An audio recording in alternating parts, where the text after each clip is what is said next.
Participants: Max argues for calibrated cancel culture as norm enforcement. Alex argues against cancel culture, favoring alternative remedies. Max: let's define terms. By cancel culture, I mean community or platform sanctions, deplatforming, social boycotts, loss of sponsorships, applied to repeat or egregious misconduct. Not criminal law, not state censorship. Private governance. Alex: and my worry is that those private sanctions often look like ad hoc punishment without due process. A viral clip, a pile-on, and overnight someone's reputation and livelihood evaporate. Even if the target did wrong, the punishment can be disproportionate and permanent. Max: proportionality matters. The case for calibrated sanctions comes from outcomes. Removing the worst offenders reduces the spread of harmful content, and makes communities safer. On big networks, a handful of superspreaders drive a disproportionate share of abuse. Taking them out measurably lowers the ambient toxicity.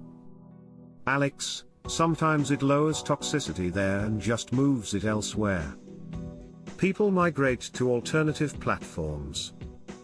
Meanwhile, the spectacle of cancelling chills ordinary speech.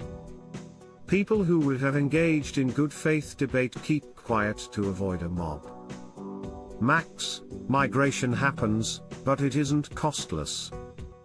Abusers lose access to mainstream audiences, advertisers, recommendation systems, and influencers.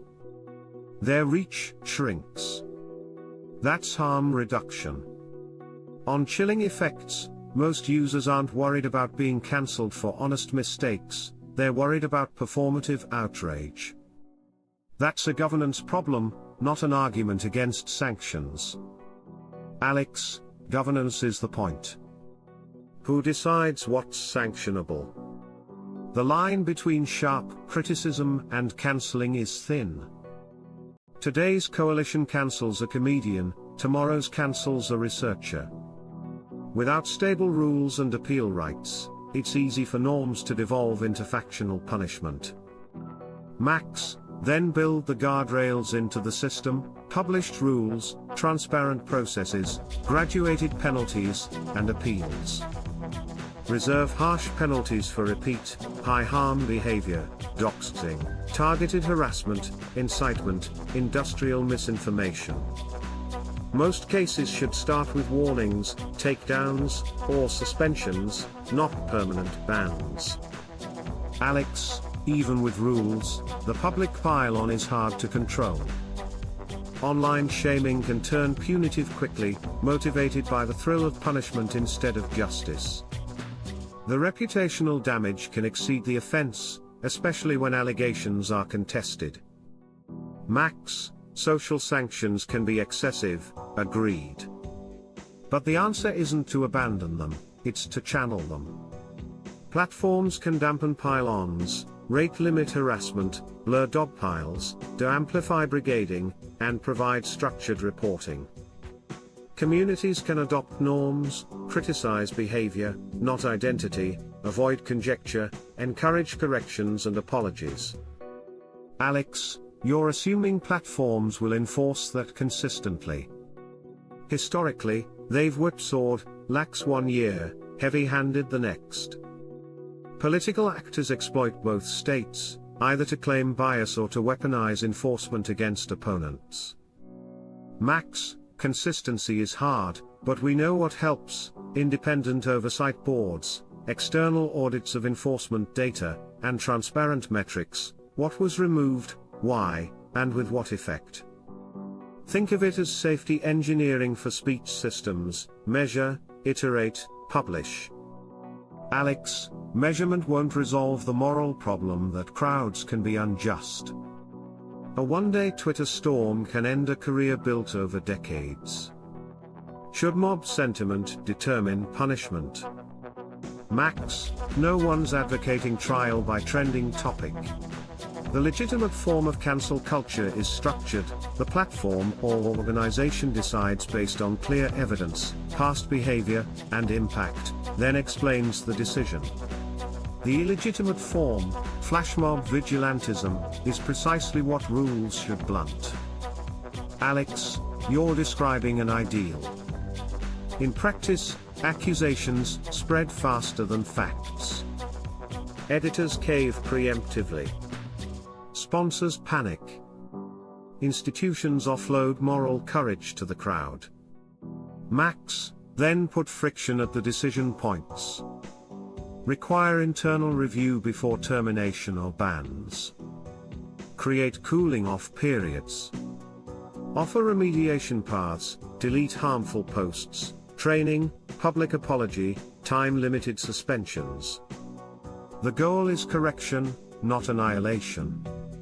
Alex, I'm glad you said remediation. Too many cancellations offer no way back. If we believe people can learn, systems need reintegration criteria. Otherwise, cancel culture becomes a purity test. Max, exactly. Reinstatement after behavior change is a feature, not a bug. Document conditions, no repeat offenses for a set period, acknowledgement of harm, concrete steps to repair. That turns sanctions into incentives for pro-social governance. Alex, still, public discourse loses something when people self-censor. Controversial hypotheses won't be aired if the penalty for misphrasing is ruin. Max, there's a difference between controversial hypotheses and targeted abuse. Platforms can carve out good faith debate spaces with stricter moderators and slower posting speeds, emphasizing steel manning and evidence. Elsewhere, where harassment thrives, apply stronger guardrails. Alex, and where do satire, edgy art, or gallows humor fit? These are often the first casualties when communities optimize for safety. Max, that's why you don't optimize a single space for all values. Provide diverse venues, a rough and tumble roast zone with consent, family-friendly areas with tighter norms, academic forums privileging citations. Users choose their risk tolerance. Harassment doesn't get a home in any of them. Alex, okay, suppose we accept targeted, proportionate sanctions with due process and exit ramps. What about the political use of cancel culture, blacklisting speakers, campaigns to pressure universities, advertiser boycotts as proxy censorship? Max, institutions should distinguish platforming from silencing. Not every invitation is a right, and disinviting isn't censorship. But I'd impose a principle: decisions must reference clear policies, quality, relevance, safety, not partisan identity. Publish the criteria, invite counter-speech, and host structured debates rather than one-off showcases. Alex, that mitigates some abuse, but we still need humility. Norms shift. Today's consensus can be tomorrow's mistake. Overzealous sanctioning ages badly. Max, humility means, log decisions, review them, roll back errors, compensate when possible. The point of governance is to improve over time. When we learn a policy overreaches, we narrow it. Alex, then our real disagreement is smaller. I resist mob-driven punishments and vague rules. You resist inaction in the face of real harm. If the system centers process, proportionality, measurement, and reintegration, we both get much of what we want. Max, right. Calibrated cancel culture isn't a culture of erasure, it's a toolkit for keeping communities workable. It should feel less like a guillotine and more like guardrails with on-ramps back to the road. Alex, and if it slides towards spectacle or factional power, we call it out, and fix it. Max, deal. The alternative to thoughtful governance isn't freedom, it's chaos. With clear rules and better design, we can defend open discourse and protect people at the same time.